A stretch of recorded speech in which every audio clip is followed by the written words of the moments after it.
Ek wil nie jy moet verkeerd verstaan nie. Die spitbraai is die vrouens gaan spit in die tuin en die manne gaan braai. Ons het nou vanmôre so noodgedwonge 'n bietjie iets anders te wat ons doen. Mike is 'n bietjie weg, dan die Doreen is nie beskikbaar gewees nie. So ons gaan so net met die gitaar sing vanmôre. So al wat ek vanmôre sê is ek het jou baie baie nodig. Maar ons gaan vanmôre die naam van die Here groot maak. En God help die kerk. As ons 'n hele band nodig het om sy naam groot te maak. Amen. Ek en jy gaan dit doen vanmôre. Staan op jou hande. Nee, ek speel. Staan op jou voete. En sing lekker saam, is jy reg? Put on the garments of praise for the spirit of heaviness. Lift up your voice to God. Oh, pray in the spirit and with understanding. Oh, magnify the Lord. Come on. Put on the garments of praise for the spirit of heaviness. Lift up your voice to God. Oh, pray in the spirit and with understanding. Oh, magnify. I mean it will say, come on. Put on the garments of praise for the spirit of heaviness. Lift up your voice to God. Oh, pray in the spirit and with understanding. Oh, magnify the Lord. Kom Frikkie het hierdie hele diens tot stilstand gebring. Ons gaan dit sing en dan gaan ons offerande opneem. Baie dankie vir jou bydrae. Van die volgende ene in Wynand asseblief man, dankie julle. Oh, we bring a sacrifice of praise into the house of the Lord.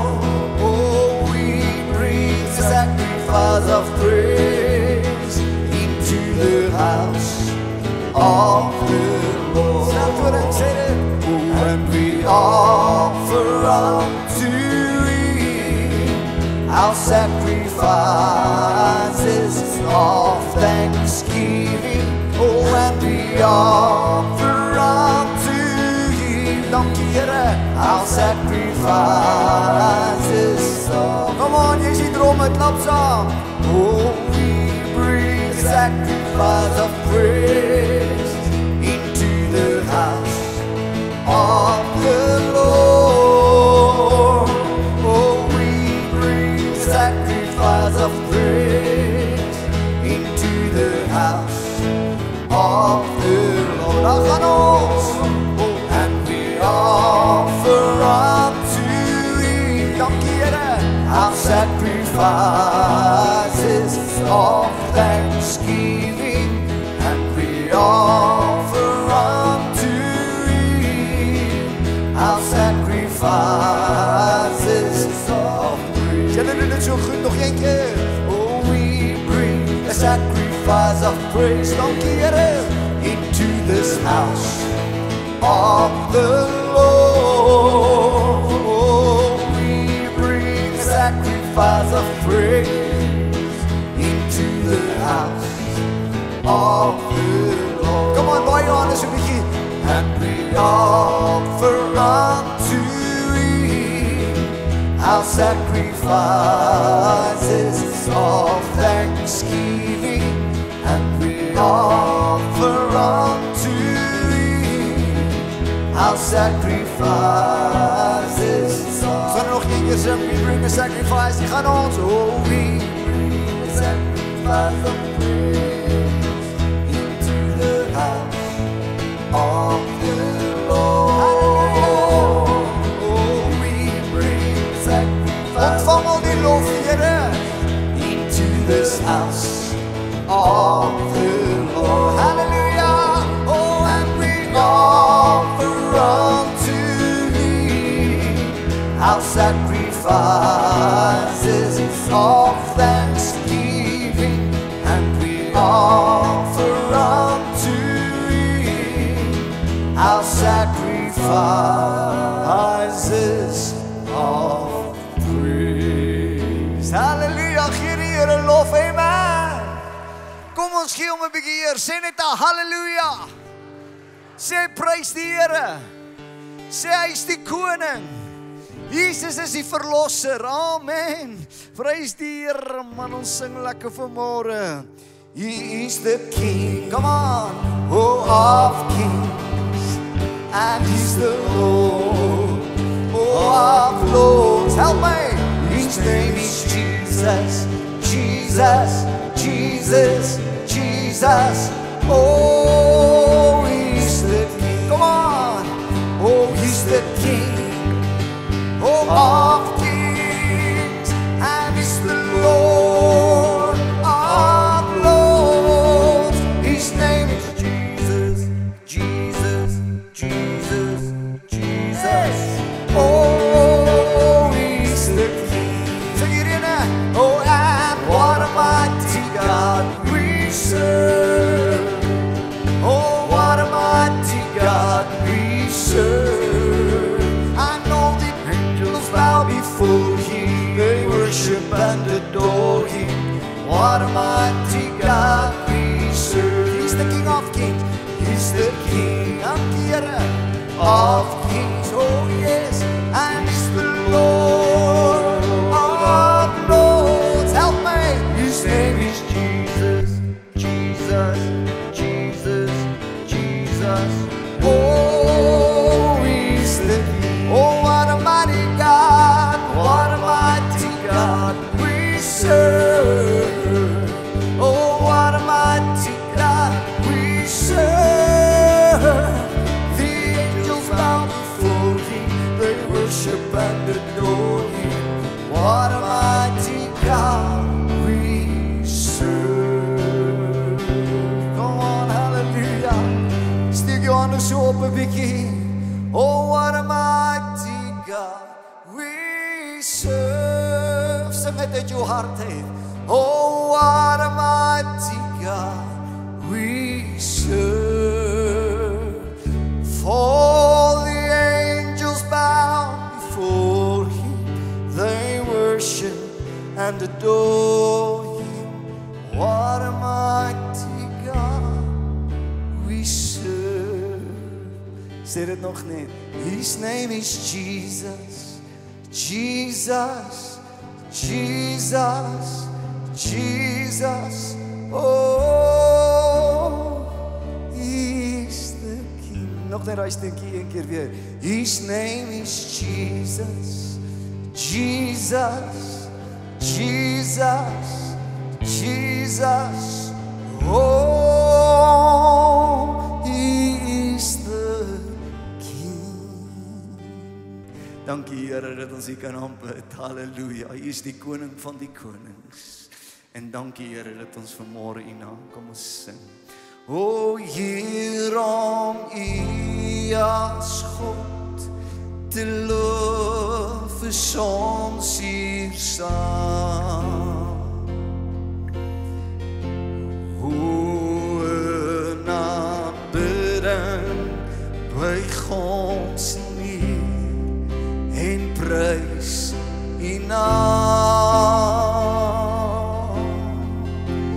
'n koningslied wil ons sing, ons hande ophef en lof bring. Heer om U as God te loof. Dankie Here. Halleluja, sterktoring, sing het uit jou hart uit vanmôre nog een keer. O, hier om U as God te loof is ons hier saam.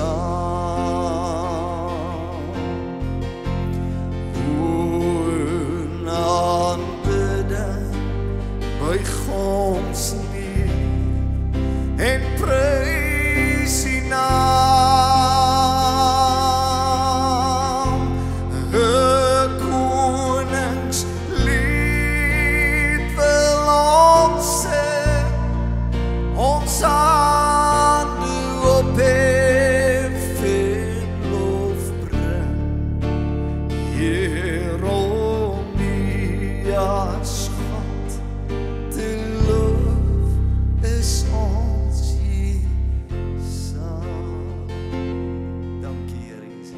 ons hom 'n bietjie vinniger vat. O Heer, om U as God te loof, is ons hier saam. Help my. O in aanbidding buig ons neer en prys U naam. Halleluja, kom aan. 'n Koningslied wil ons sing, ons hande ophef en lof bring. Hier om U as God te loof, is ons. Kan dit nog een keer sing? Halleluja, maak sy naam groot en sê, Heer om U as God te loof, is ons hier saam. O in aanbidding buig ons neer, prys U naam. 'n Koningslied wil ons sing, ons hande ophef en lof bring. Heer om U as God te loof, is ons hier saam. Kom ons hou ons hande 'n bietjie daarbo vanmôre sterk door in Here. Wanneer ons net ons hande opsteek, Here, ons hands up. En dankie Heilige Gees dat U woon onder die lofsinge van U kinders. En dankie dat ons verseker kan wees dat U is die God wat in ons is, Here. En ons is meer as oorwinnaars vanmôre in hierdie huis. Dankie Here Jesus. Oh, I found the answer. I've learned to pray with faith to guide me along life's way. Come on, say it. The sun is shining for me each day. I found the answer. I've learned to pray. Come on. Oh, I've found the answer. I've learned to pray with faith to guide me along life's way. Oh, the sun is shining for me each day. I found the answer. I've learned to pray. He'll feel this. Come on, help me. I found the answer. I've learned to pray. To God. Life's way. The sun is shining for me each day. Oh, I found the answer. I've learned to pray. Net al hier staan, steek 'n bietjie jou hande net op. En ek wil Oh Lord, prepare me to be a sanctuary, pure and holy, tried and true, with thanksgiving. I'll be a living sanctuary for you. Dis my gebed, Here. Oh Lord, prepare me to be a sanctuary, pure and holy, tried and true, with thanksgiving. I'll be a living sanctuary Kom aan, steek al twee hande so hoog op as 'n regter en sê, Oh Lord, prepare to be a sanctuary, pure and holy, tried and true, with thanksgiving. I'll be a living sanctuary for you. Sal dit nog een keer sê, Oh Lord, prepare me to be a sanctuary, pure and holy, tried and true, with thanksgiving. I'll be a living sanctuary for you.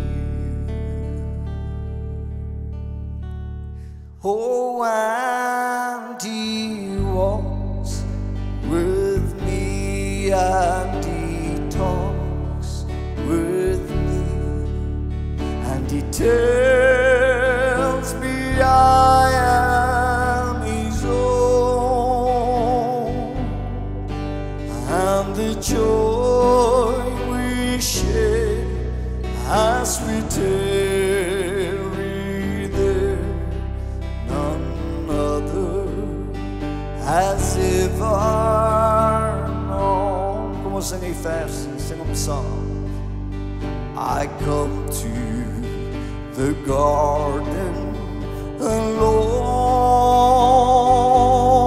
while the dew is still on the roses, and the voice I hear falling on my ear, the Son of God discloses. Is dit reg?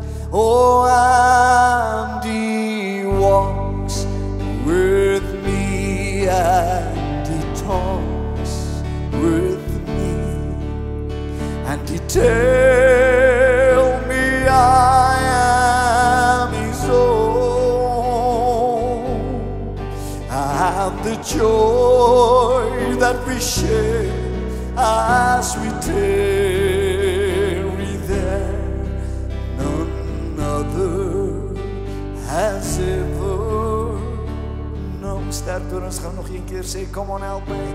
Oh, and He walks with me, and He talks with me, and He tells me I am His own. Oh, and the joy that we share as we tarry there, none other has ever known.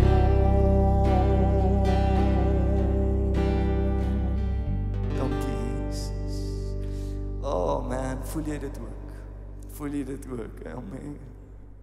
Oh, and He walks, sing het nog een keer, with me, and He talks with me, and He tells me I am His own, and the joy we share as we tarry there, none other has ever known. As jy glo dat die Heilige Gees in hierdie huis is, kom ons gee hom 'n verwelkomende hande klop. Halleluja, prys die Here. So lekker om saam met u te wees altyd. En ek gaan begin met dit wat die Here dan vir my op my hart gelê het en ek kan nie sê ek gaan 2 Sondae of 3 Sondae daar praat nie. Maar die Here het tog op my hart gelê om net so bietjie die eskatologie in te bring in die woorde wat ek met jou gaan deel vir die volgende paar weke. En jy weet, by die Bybelstudie is daar altyd groot woorde in die lesings wat ons doen. Maar my studente help my om die woorde reg uit te spreek. Want ek is maar 'n bietjie swak met dit. Maar ek wil net hierdie tabel vinnig vir jou gewys het rondom die eskatologie en die Here het iets op my hart gelê net vir vanmôre. Maar dis hoe ek dit het. En ek dink die groot frustrasie van die uur waarin ons leef, kry 'n mens klomp geleerdes wat die behoefte in hulle binneste het om die slimste te klink. En ek sê dit nou met respek. En wat gebeur is, binne in die kerk begin mense klomp gevegterye kry oor eskatologie. En dan sê ek hands up, ek sit gister saam met my broer om die etenstafel, my pa was ook daar en die onderwerp kom op en weet ek en my pa share 'n paar goeters en ek probeer eintlik 'n bietjie kripnoutes uit hom uittrek en hoe ek al sê en my broer sê, hy klap op die tafel, hy sê die Here het nêrens gesê preek oor die eindtyd, net gesê preek die evangelie. Sê ja, amen, prys die Here. En dit is wat belangrik is in die tyd wat ons leef, maar dis ook belangrik dat ek en jy as kind van God hierdie sal verstaan. Want daar's baie winde wat waai, daar's baie stemme wat praat en op die einde van die dag raak ons betrokke in goeters wat eintlik net ons vreugde en ons vrede steel. Amen. So ek gee dit gou vir jou soos wat ek dit dan het en daar's hier en daar waar iets kan skuif of ook al, maar as jy gaan kyk na die tydlyn van eskatologie, is daar die laaste dae en ek gaan seker volgende week 'n bietjie meer daar praat, maar die laaste dae, wanneer is die laaste dae? Hoe weet ons wat die laaste dae is? Ek het die antwoord vir daai, maar ons sal volgende week na dit kyk. Dan die geboortepyne, laaste dae het meer betrekking tot op die mensdom en die verval van die mensdom en hartseer om te sê ook die verval van die kerk. Maar wanneer dit kom by die geboortepyne wil ek vir jou sê, dan begin die natuur ook met reikhalsende verwagting uitroep na die openbaarmaking van Jesus Christus. En moenie worry nie, sê ek vir die een langs, jy moenie worry nie, watch net.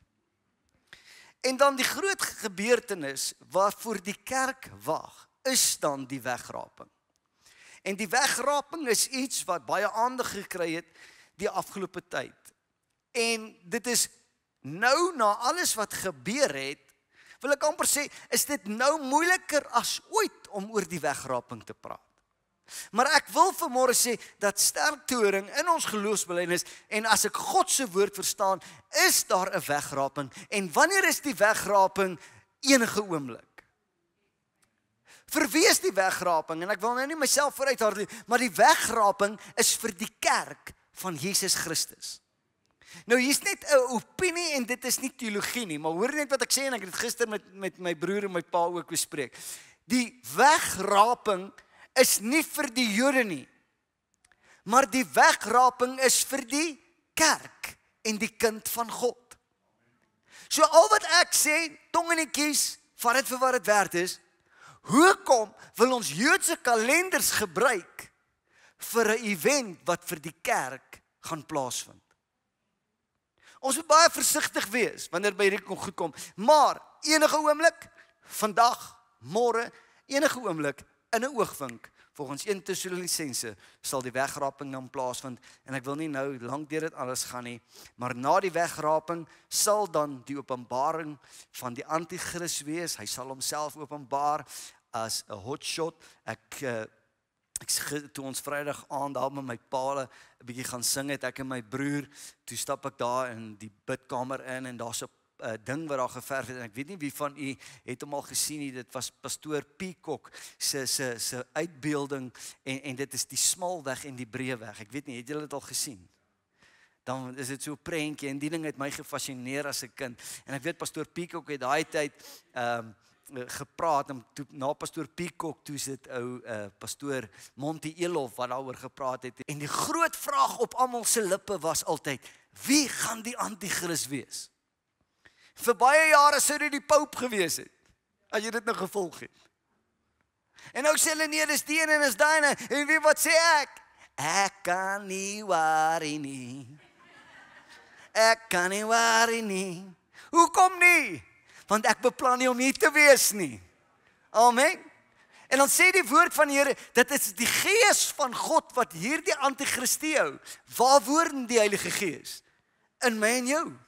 So die oomblik wanneer die Heilige Gees hierdie aarde verlaat, dan kan die anti-kris homself openbaar en dan sal hy ook homself openbaar en ons ken hierdie gitters, as jy nou jare in die kerk kom, dan kom die 7 jaar van verdrukking, hy word opgedeel in 2 kategorieë, die eerste 3,5 jaar gaan hierdie anti-kris dan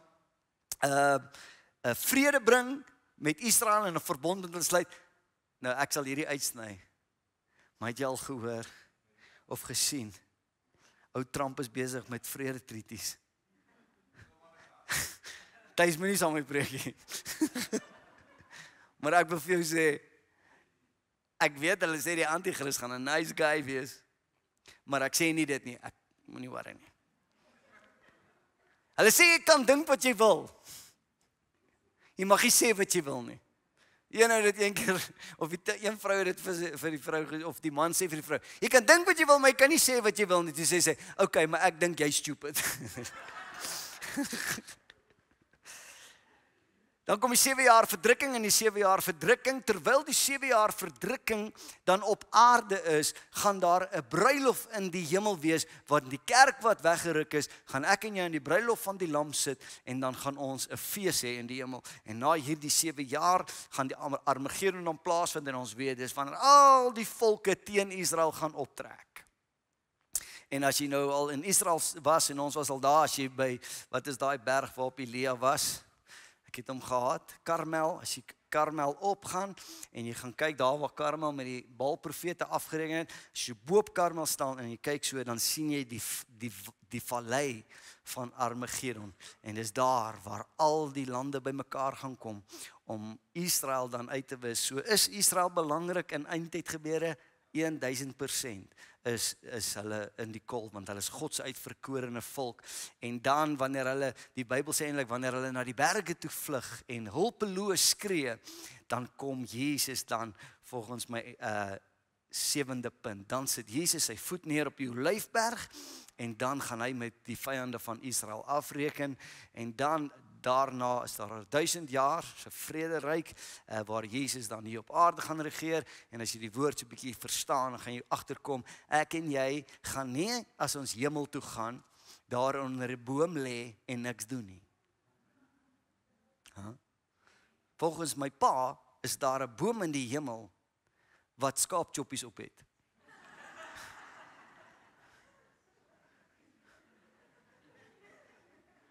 Ek wil nie met hom stry nie, en ek sê, okay. Maar, jy moet weet, dat ons kom terug saam met Jesus, en ons gaan saam met hom regeer. En God het 'n plan wat ons nie altyd verstaan nie, maar jy moet dit net weet, die 1000 jaar vrederyk, en dan, punt 9, is dan die ewigheid wat aanbreek. En toe ek na hierdie tabel opstel, het ek vir myself gesê, ek gaan by die laaste punt begin. Hoekom? Want ek is nie verseker dat ek en jy volgende Sondag weer hier by mekaar gaan wees, om oor die res te praat nie. En die ewigheid is 'n so belangrike punt, en ek wil vanmôre so 'n bietjie net met jou gesels. Ek het nou heeltemal dit anders te gedoen, maar ek wil net met jou gesels. Is jy gereed vir gesels? Sê ja, Dudley, jy kan praat, net nie so lank soos laas Sondag. Gaan hom kort probeer vat, maar hoor die woord van die Here. En die titel van my woord eintlik vanmôre is, die grootste keuse wat jy ooit in jou lewe sal moet maak. Daar's baie keuses wat ek en jy doen. Elke môre as jy wakker word, begin jy jou dag met 'n keuse. En dit is, gaan ek opstaan of nie? Gaan ek die ketel aansit of nie? Die vrouens, hulle besluit dit 1000 keer, wat gaan ek aantrek vandag? Alles keuses, maar dis alles keuses wat aardse belang het. Maar daar is een belangrike keuse wat ek en jy moet maak. Ek gaan na die evangelies toe, net interessant, die 4 evangelies is geskryf dan deur Markus, of eerder Matteus, Markus, Lukas, Johannes. En wanneer jy bietjie dieper gaan kyk na die 4 evangelies, gebruik elke evangelieboek 'n ander aanslag tot die evangelie van Jesus Christus. Die evangelie, weet jy, beteken, dis die goeie nuus van God, wat na my en jou toe gebring is. En net so vir interessantheid aanloop, Matteus skryf dan die evangelie van Jesus Christus, maar hy skryf dit uit 'n messiaanse koningoogpunt. Met ander woorde, hy skryf dit aan die Jode en hy verduidelik hulle dan dat hierdie Jesus wat hulle gekruisig het, hy is die koning van die konings. En ek gaan bietjie by Matteus vandag stil staan. Markus kom dan, en dit is op die bord, Markus kom en hy gee Jesus aan die mense en hy beskryf Jesus in die vorm van 'n diensknegt, die diensknegt van God. En dan kom Lukas en Lukas bring Jesus as die volmaakte mens, want Jesus was 100% mens, maar ook 100% God. En dan kom Johannes en hy skryf oor Jesus en hy bring hom voort as die seun van die seun van God. Nou Matteus, ek staan by Matteus stil en ek gaan gou daar met jou 'n paar dinge lees. Matteus was die tollenaar. Wie sou ooit in die arsenale van geskiedenis terugkyk en sê dat 'n tollenaar sou een van die belangrikste boeke skryf in die Bybel? En ek wil nou nie daaroor preek nie, want dis nou maar net so side point wat ek het, maar ek wil sommer net hierdie punt maak, dat God kan gebruik wie hy wil. Ek wil vanmôre vir jou sê, God kan jou gebruik. Al wat jy moet sê is, Here, Isak, come on. Dis al wat ek en jy moet doen. Die boek word geskryf, soos ek al reeds gesê het, die boek Matteus word geskryf dan aan die Jode. En ek dink die tema van Matteus, en ek het so 'n bietjie gaan oplees, werk doen, die woorde hier aan die einde van Matteus, waar Jesus gekruisig word, dan word daar 'n bord bo Jesus se kop vasgeslaan, en die woorde lees daar, Jesus, die koning van die Jode. En Matteus gebruik hierdie aanslag om dan juis vir die Jode waarmee hy besig is om iets te verduidelik, te sê dat hierdie Jesus, hy is die koning van die Jode, maar hy is ook die koning van al die konings. En die vraagstuk, terwyl Matteus hierdie dan skryf aan die Jode, is die vraagstuk in die Jode se hart hierdie. Die vraagstuk is, jy sê hierdie Jesus is die koning van die Jode. Nou vra hulle 2 vrae. Hulle sê, as Jesus dan 'n koning is, waar is hy? Die ander vraag wat hulle vra is, as Jesus dan die koning is, waar is sy koninkryk? En dan gaan ons na 'n gedeelte toe in Matteus, en ek wil net so 'n bietjie hier stil staan, en ja, hierdie het niks met seker eindtyd uit te waai nie, maar ek wil vir jou sê, in die eindtyd, hoor gou mooi wat ek vanmôre vir jou sê, moet jy Matteus 5 tot 7 uit jou kop uit ken. Want Matteus skryf die bergpredikasie. Wat is die bergpredikasie? Dit is die woorde van Jesus homself.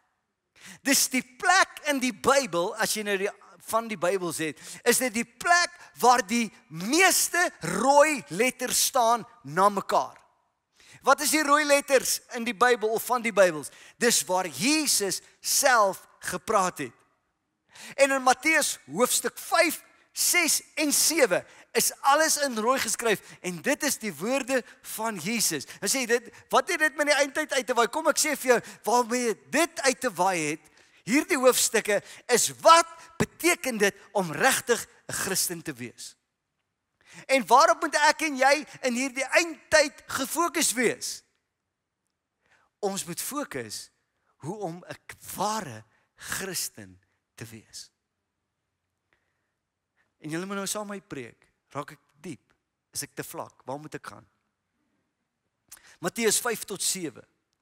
Die beste geskrewe werk oor wat dit beteken om 'n Christen te wees.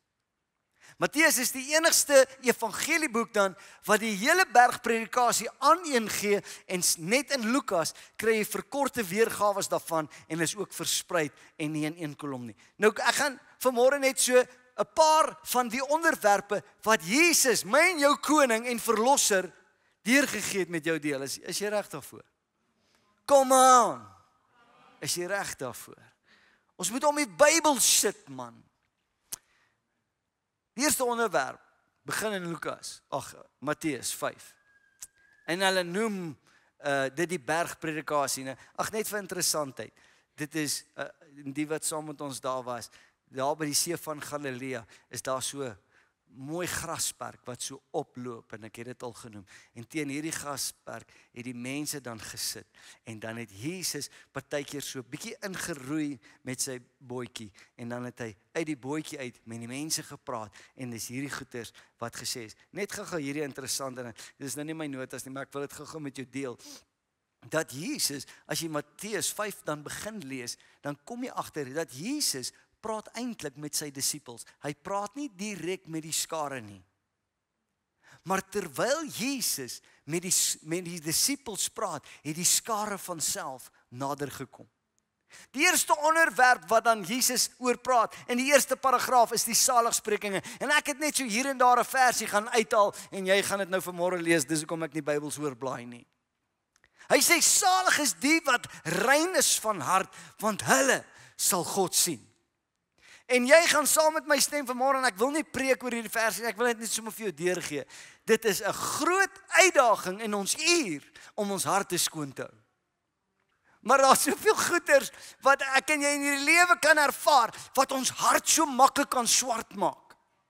En dan skryf Jesus, hy praat, wat is dit om 'n regte Christen te wees? En hy sê hierdie ding by die begin en hy sê jou hart moet rein wees.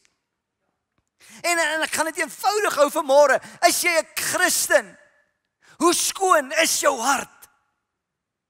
Daar's baie wilde goeters. Dan kom hy Matteus 5 vers 16 en hy sê die sout van die aarde en lig van die wêreld, laat julle lig so skyn voor die mense dat hulle julle goeie werke kan sien. So ek moet goed lyk. Ja, maar nie omdat jy die eer moet kry nie. En julle Vader wat in die hemel is, verheerlik. Wat beteken dit? Ek en jy, as jy 'n Christen is, moet Jesus weerkaats.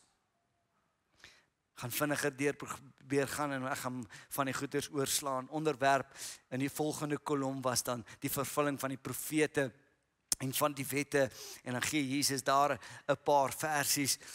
Kom ek lees net die onderste in vers 44. Maar ek sê vir julle, Jesus praat, rooi letters, julle moet julle vyande lief hê.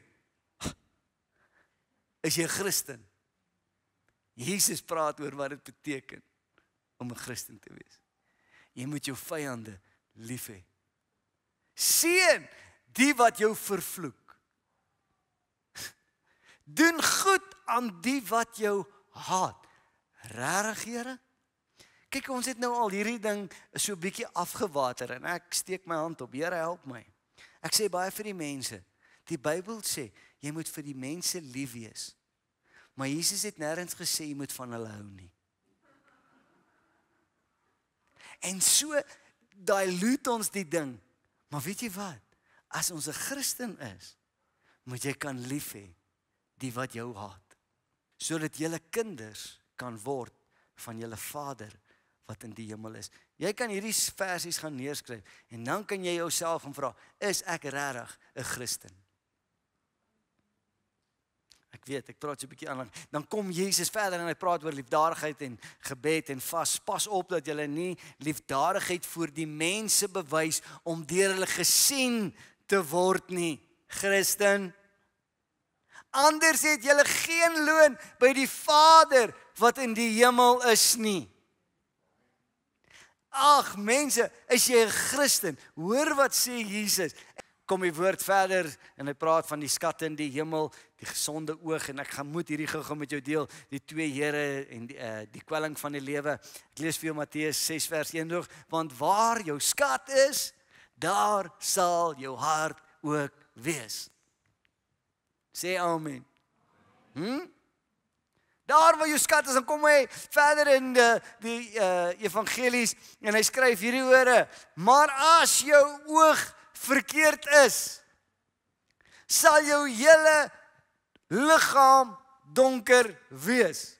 Ek weet, ek praat sommer nou net vanmôre, maar hoor gou vir my mooi, kind van die Here, as jou oog verkeerd ingestel is in die uur waarin ons leef, dan gaan ek en jy goeters begin sien, en dan sê Jesus, as jou oog verkeerd is, gaan jou hele liggaam donker wees. En net 'n paar verse onder dit van Matteus 6:23, dan sê hy hierdie woorde, en dit het my mind geboggel baie keer as ek daarna kyk. Hy sê, en as die lig in jou duisternis is, dan sê ek so, wat Heer, wat sê U?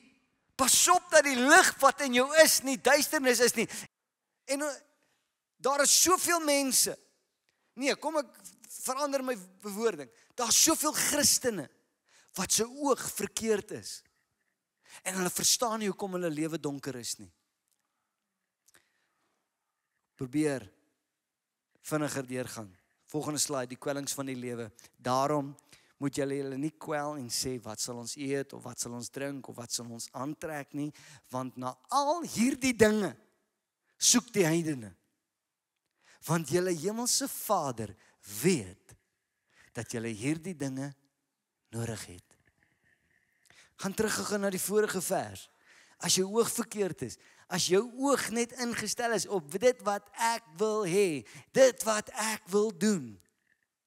Maar Jesus sê eintlik deur hierdie vers, as jy 'n werklike Christen is, kry jou oog van hierdie goeders af wat jy wil hê en kyk op na Jesus en sê, wat wil U hê? En wanneer ek en jy dit reg kry, dan sê hy, ek weet wat jy nodig het, ek sort jou uit, hoor. Die aanhoudende gebed, en ons het vanmôre al daaroor gepraat, want elkeen wat bid ontvang, en hy wat soek vind, en vir hom wie klop sal oopgemaak word. Die monde van Jesus. As jy vanmôre bid, sal jy ontvang.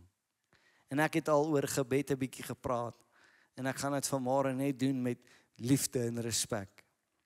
Wys my jou gebedslewe, en dan weet ek wat jou verhouding met God is.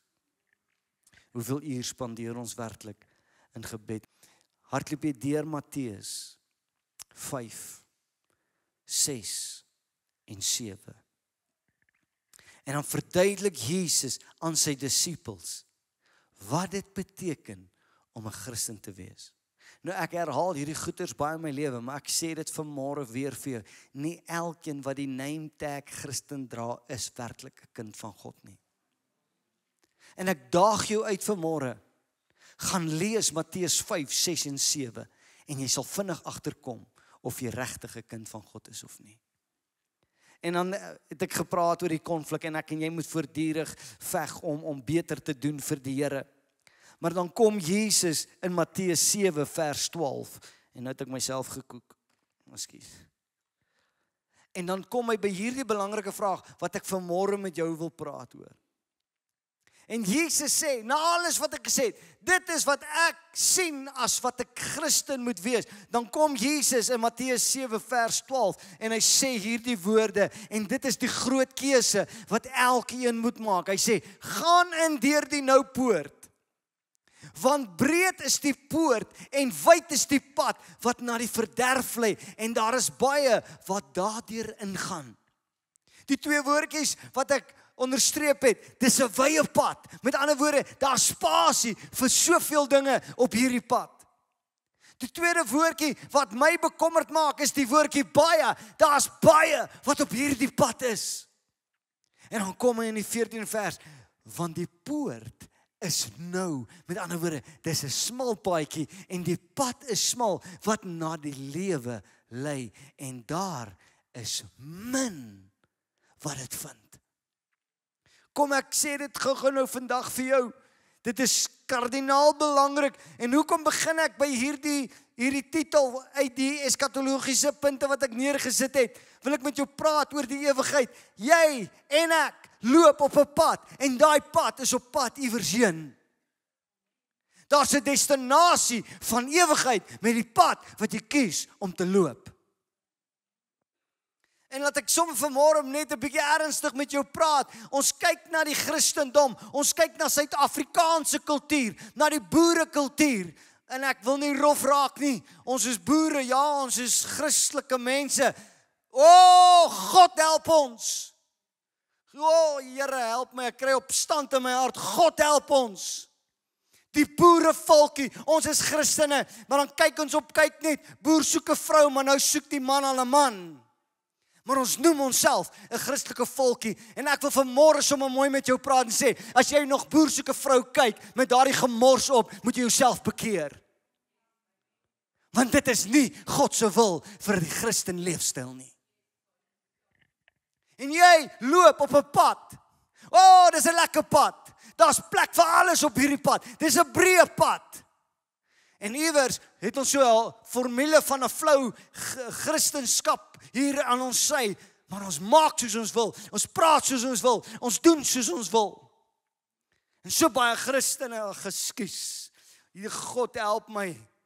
Hoe baie keer het ek al begrafnisse in my lewe gedoen. As ek die begrafnis moet doen, dan kry ek die oproep van die familie. Pastoor, jy moet preek oor Psalm 23. Hulle kom nooit in 'n kerk nie. En ek weet ek klink rof. Hulle kom nooit in 'n kerk nie. Hulle wil God nie doen nie. Sondag is daar altyd tyd vir iets anders, maar daar's nooit tyd vir God nie.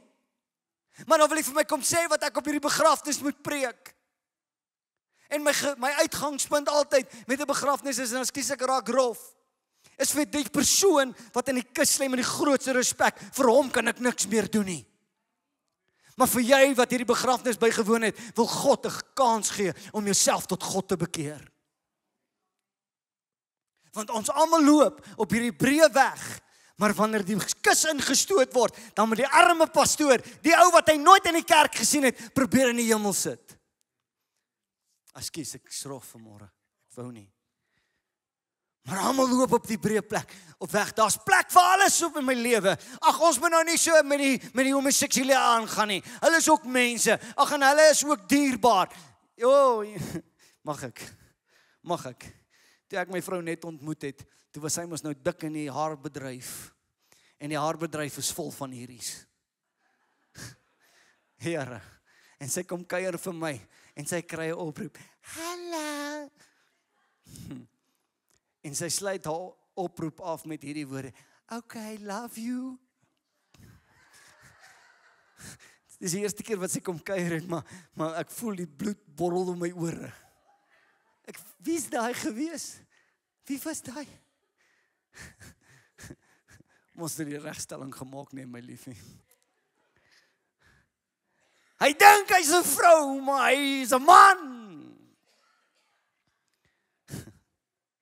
Die breë weg simboliseer 'n lewe van gemak, van kompromie, van sonde. 'n Pad wat baie mense kies. En ek kan met jou praat oor die eindtyd, en ek gaan so hier en daar met jou iets deel in die week en wat kom, maar ek wil vir jou sê, ek en jy is almal op pad na ewigheid, en jy moet 'n keuse maak vir die pad wat jy gaan loop. O, Here, ek voel dit in my gees, en ekskuus as ek rof raak, ek vra regtig om verskoning, maar as jy tyd verspeel nie, kind van God, Jesus is op pad terug, en moet jy gereed wees om hom te ontmoet. En dis wat my so siek gemaak het, en ekskuus ek gaan weer soontoe, met die Here kom hier op die 23ste, nou wil almal gedoop word, en almal wil gou hulle huisie aan die kant maak. Jy vrees 'n dag, jy vrees nie God nie. Hy kan kom wanneer ek by die viswaters is, want my hart is reg. Hy kan kom wanneer ek iewers anderste is, maar die ding is net, mense raak vreesbevange oor die wegraping, en hulle raak nie meer opgewonde daaroor nie.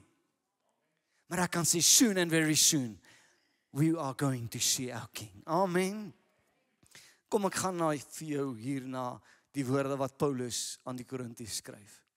Op hierdie breë weg, dan kom Paulus met 'n waarskuwing en 'n uitroepteken. En hy sê, moenie dwaal nie. Ek wil vanmôre met sterk toring praat met liefde. Jy, ek praat nie met die gehoor nie, ek praat met jou. Moenie dwaal nie. Hy sê hierdie woorde. Geen hoereerders, afgoddienaars, egbrekers, wellustiglinge, sodomiete, diewe, gieraards, dronkaards, kwaadsprekers of rowers sal die koninkryk van God beerwe nie. Klaar. Ek sien 'n breë weg voor my en nou kan ek gou inzoom op van hierdie goeters, hoereerders. O nee, ek hoereer daarom nie. Kom ek sê, ja, Here, help my, ek raak rof. Meneer, as jy op jou foon kyk na 'n ander tannie met 'n bikini, dan is jy besig om te hoereer.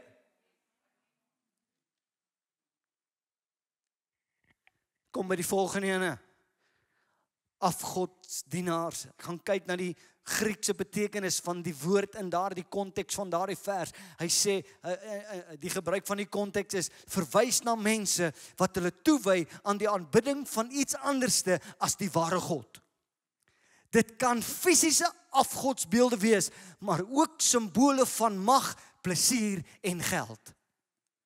Geen afgodsdienaars, God se woord sê, geen afgodsdienaars sal die koninkryk van God sien nie.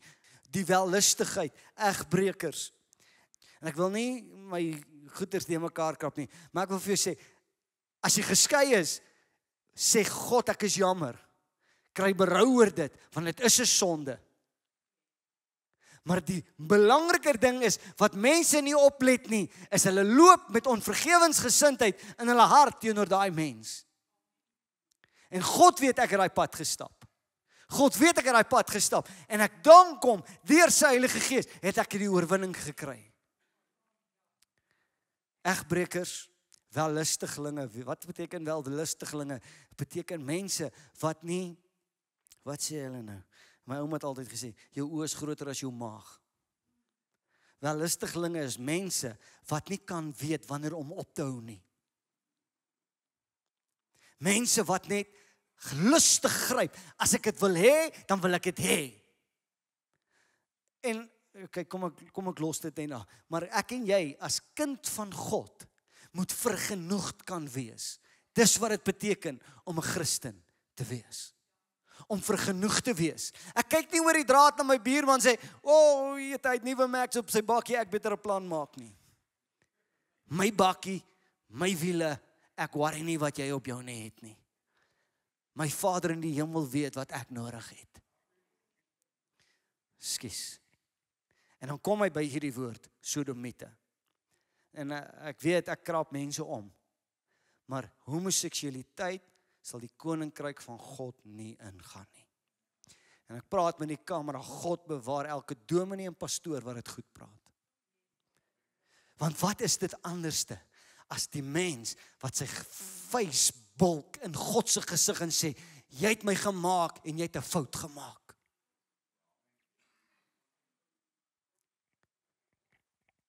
Dan kom hy, praat van diewe, en hy praat van rowers. Die verskil tussen 'n dief en 'n rower is, 'n dief vat wat nie syne is nie as niemand kyk nie. 'n Rower steel voor jou oë en hy hou jou gevange. En daar's baie mense. En ek onthou my eerste preek wat ek gepreek het en ek dink ek was standaard 8. En dit was sonde is sonde. En ek het gesê, of jy nou 5 sent uit jou ma se beursie steel, en of jy nou 500 000 rand by jou werk steel, jy het gesteel, jy het gesondig, jy moet regmaak met God. Daar's soveel mense, in ons lewe in 'n land, waar mense mos entitled voel tot sekere dinge. Vat goeders, ek weet, my woord is eenvoudig vanmôre, as jy iets gevat het wat nie aan jou behoort nie, dan moet jy dit voor God bely, want jy gaan nie die koninkryk van God beerwe nie. Dat hier sonnaskoolklas. Ek praat mooi met jou, want die ewigheid is op die spel. Kan ek iets sê? Hy tools in jou garage, meneer, wat eintlik by die werk behoort, gaan eendag voor jou staan, jy gaan in wil gaan en sê, maar wat van hierdie boormasjien? Ek sê dit. Daai skroefies en daai boutjies, wat jy by die werk vat. Dink jy ek maak 'n grap? Hy goed gaan jou die hemel uithou. Jy vat wat nie aan jou behoort nie. Dat hier raak rustig. Gierigaards, dronkaards, dan kan ek nie verstaan hoe kerke nog sipping saints wil wees en sê, ag ek drink maar net my ou glasie en my ou bier. My maat, daai is die hel wat jy wil losmaak in jou huis. Gaan vra die ouens by die AA. Sê, wil jy nie net 1 bier saam met drink nie? Jy gaan hom 1 bier gee en hy gaan sy hele lewe weer onder homself uitsuip. Sy hele lewe. Ons kan nie speel met sonde nie. Sê Dudley, raak rustig.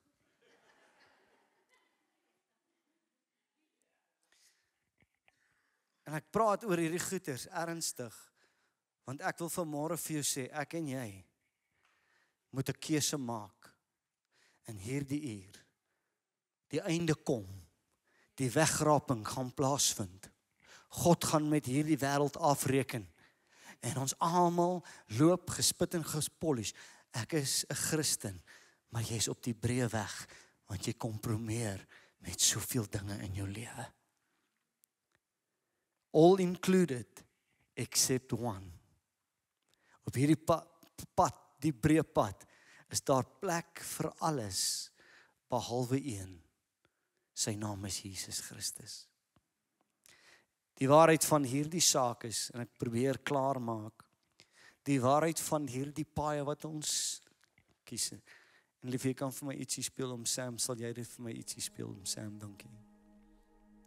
Die realiteit van dit alles. Jy's of vanmôre op die breë weg, of jy's vanmôre op die smal weg.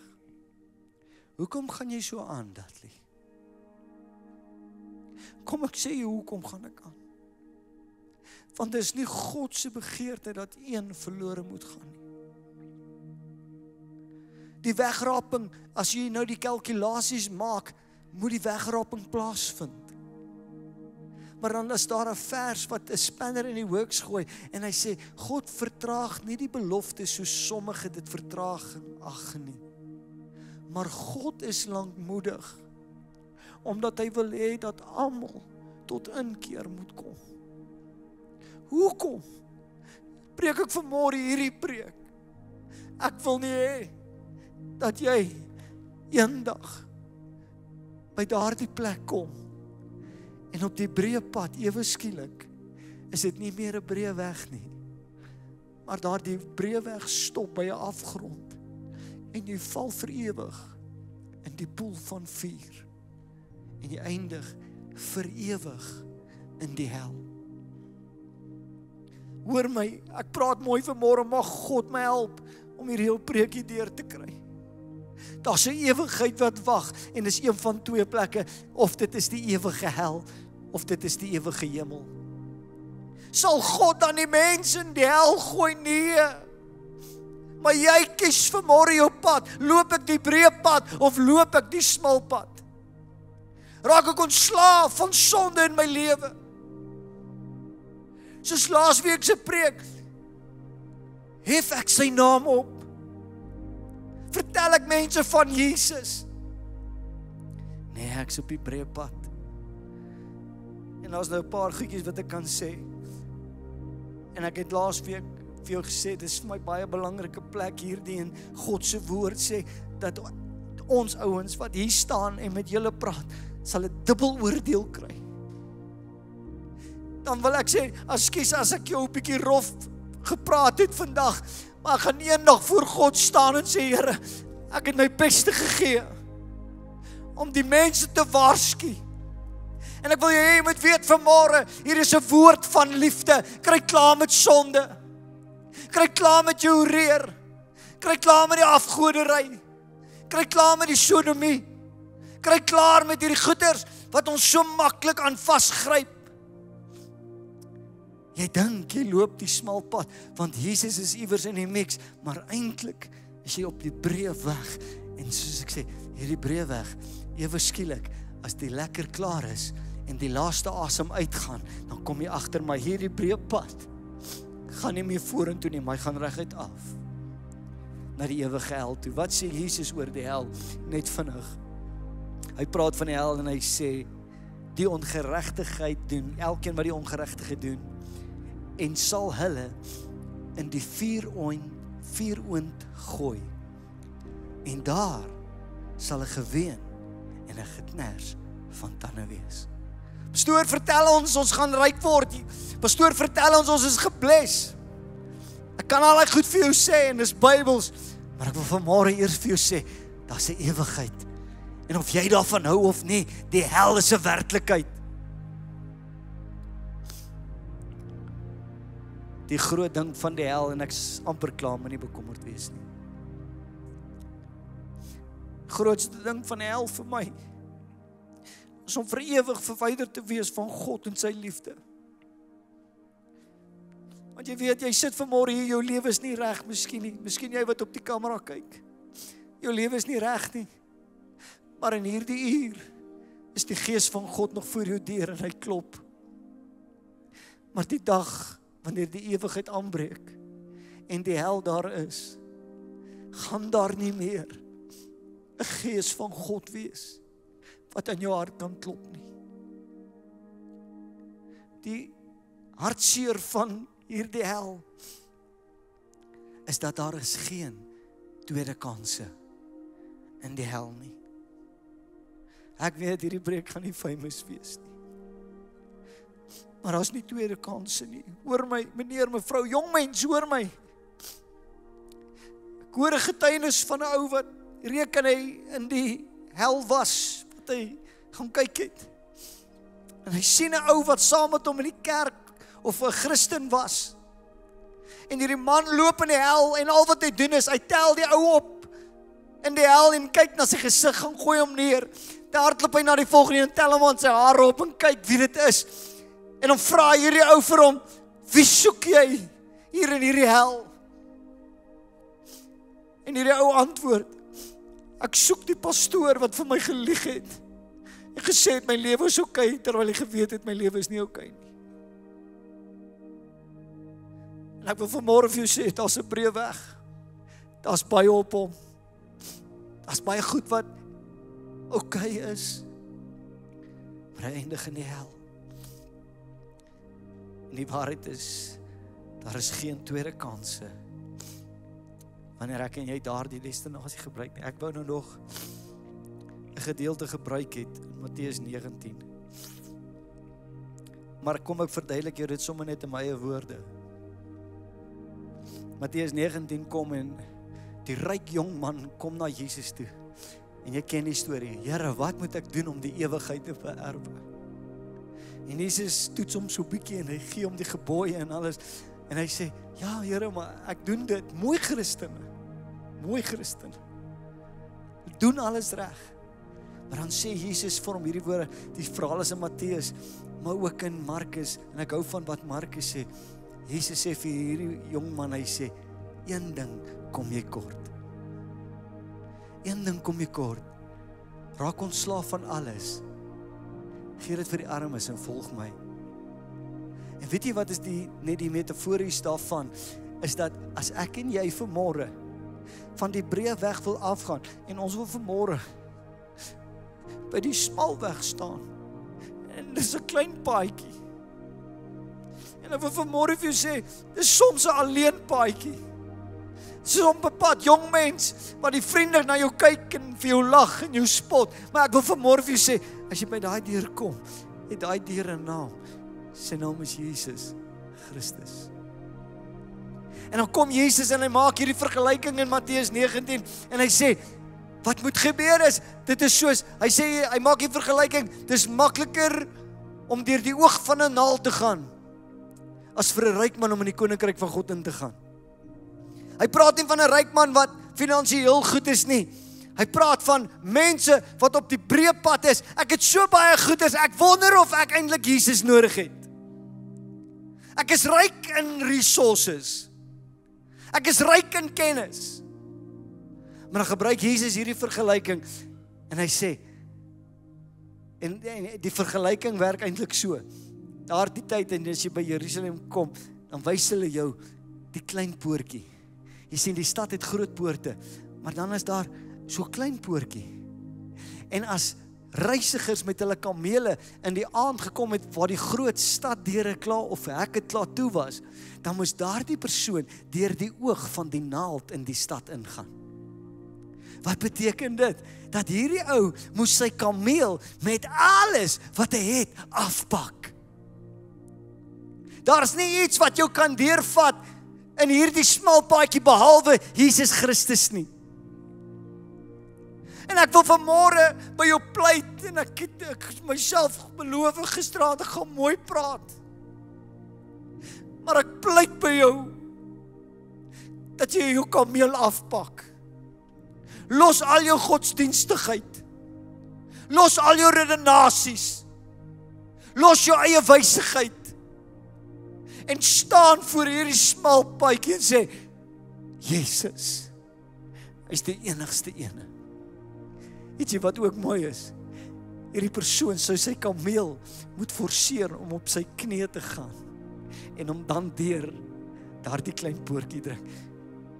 As jy by die smal weg gekom, sal jy op jou knie moet gaan om in te gaan. Ek dink ek het genoeg gesê. Ek wil vanmôre jou mooi vra dat ek en jy op die smal weg sal bly. Amen. En ek weet, hier is van julle wat my hart so trots maak. Want ons sê ons kies Jesus bokant alles. Maar laat my net toe, voordat ons klaar maak, klim van die breë weg af, want daar's 'n afgrond wat vir jou voor wag. Maar as jy Jesus kies, Jesus sê, ek is die deur, niemand kom na God die Vader behalwe deur my. En as jy deur daardie smal deur gaan, is dit soms 'n eensame paadjie, dis 'n moeilike paadjie, ek gaan nie stry nie. Maar dis 'n geseënde paadjie. En hierdie smal paadjie loop en ewe skielik, as hy tot 'n einde kom, dan maak die poorte van die hemel oop. En God sit op die troon en kyk na my en jou en sê, mooi so, my getroue dienskneg, kom in die ewige hemel. En dis my gebed vir elkeen van u. Kom ons maak net ons oë toe voordat ons afsluit. Dankie vir Matteus 5, 6 en 7, Jesus. Dankie dat u gepraat het en ons net 'n bietjie kan verstaan wat is dit om 'n Christen te wees. Maar Here, ek bid vanmôre, as daar een op hierdie plek is wat op die breë weg is, wat sit en dink hy's okay, sy's okay, jong mens, ek wil bid, staan vanmôre voor hierdie deur, Jesus Christus, en sê, Here, ek kies u, ek pak myself af, nie my goedheid nie, nie my grootheid nie, want wanneer alles slag gebeur het, al die oorloop plaasgevind het, die anti-kris homself openbaar het, hoe dit ook al sê, is daar 'n ewigheid wat wag, en ek kies vandag, die smal weg, en net daar waar jy sit, terwyl jy bewus is van God se gees, net sê, ek kies die smal weg.